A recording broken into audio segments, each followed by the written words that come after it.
Hello दोस्तों, नमस्ते प्रणाम। हम रोआ सबके बीच में एगो ननद भौजाई पर नोक झोंक कहानवा गीत लेके आयल बनी। ये गीत आप सब सुनी जा और कमेंट द्वारा बताई जा कि हमार गीत आप सबके कैसन लागल।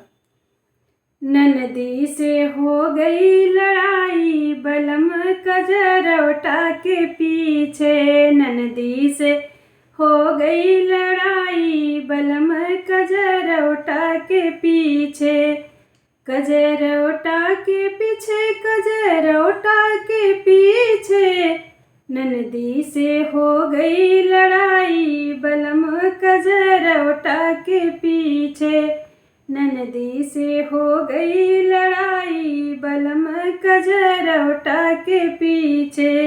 ई कजरौटा हम नैहर में पवनी, ई कजरौटा हम नैहर में पवनी। अचरा में पवनी विदाई बलम कजरौटा के पीछे। अचरा में पवनी विदाई बलम कजरौटा के पीछे।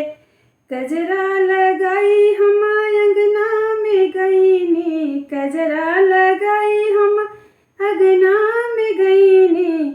बदरा गईले शरमाई बलम कजरौटा के पीछे।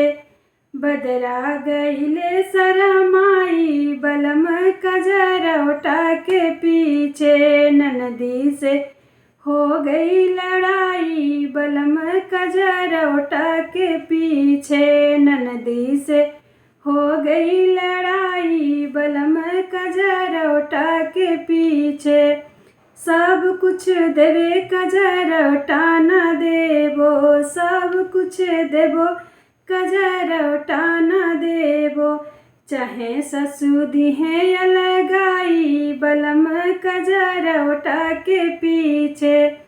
चाहे ससुर दिहे अलगाई बलम कजरौटा के पीछे। ननदी से हो गई लड़ाई बलम कजरौटा के पीछे। अचरा में पवनी विदाई बलम कजरौटा के पीछे। बदरा गईले शरमाई बलम कजरौटा के पीछे। चाहे ससुर दिहे अलगाई बलम कजरौटा के पीछे। ननदी से हो गई लड़ाई बलम कजरौटा के पीछे। ननदी से हो गई लड़ाई बलम कजरौटा के पीछे।